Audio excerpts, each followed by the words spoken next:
Hey guys, my name's Jamin. Thanks so much for visiting my channel. In this video, I have an MSI GF63 thin gaming laptop.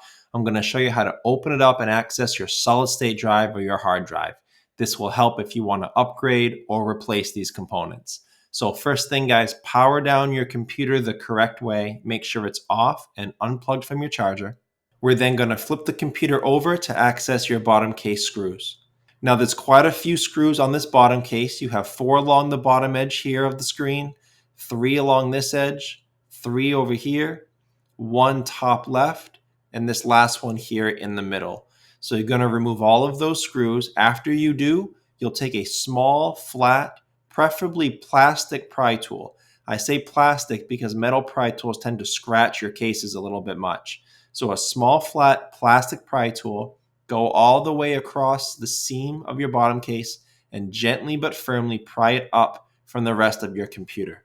Now, while you're working on that, guys, a couple things to shout out. When I'm working on computers, I have them sitting on an anti-static mat. Either that or wearing an anti-static bracelet can go a long way to limiting the chances of damaging your computer. In addition to those type of supplies, any sort of pry tools or screwdrivers or anything like that you need for your project, there'll be a link above, also below in the description, where you can see some of the things that I use in my shop. That link will also include all of the replacement and upgrade parts for this specific model laptop, including the RAM.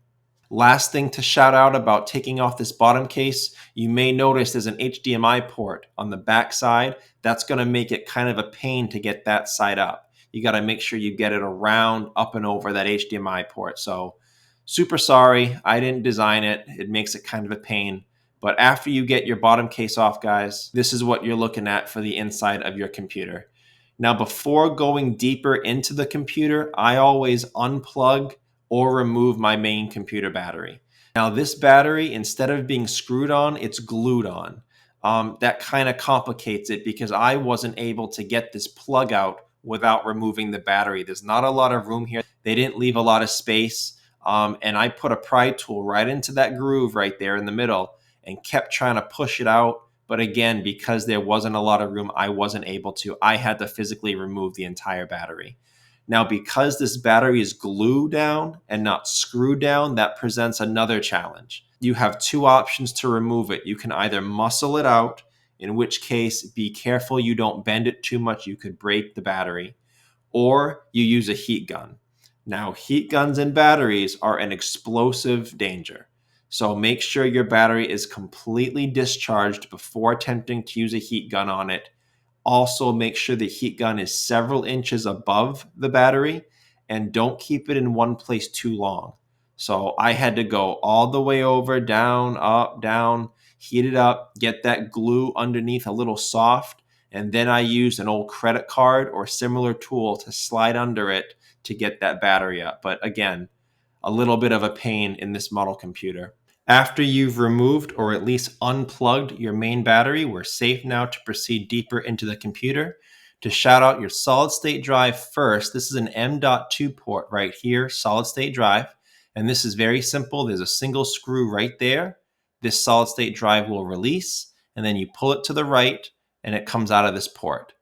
Now down here, you have a SATA connection down here. Instead of an M.2, this is a 2.5-inch drive. You can have a hard drive or a solid state drive, but again, 2.5-inch SATA connection.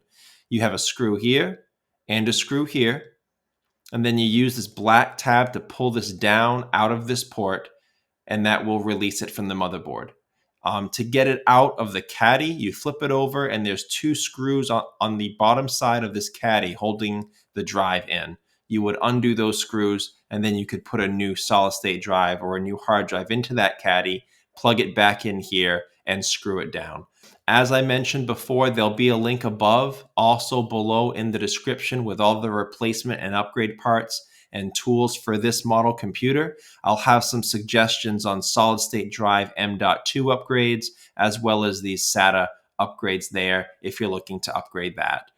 So I hope this was helpful. I hope it helped you get into the computer, access these components, see what you're getting into. If you have any questions, guys, check out the FAQs below in the description. It could save you some time getting an answer.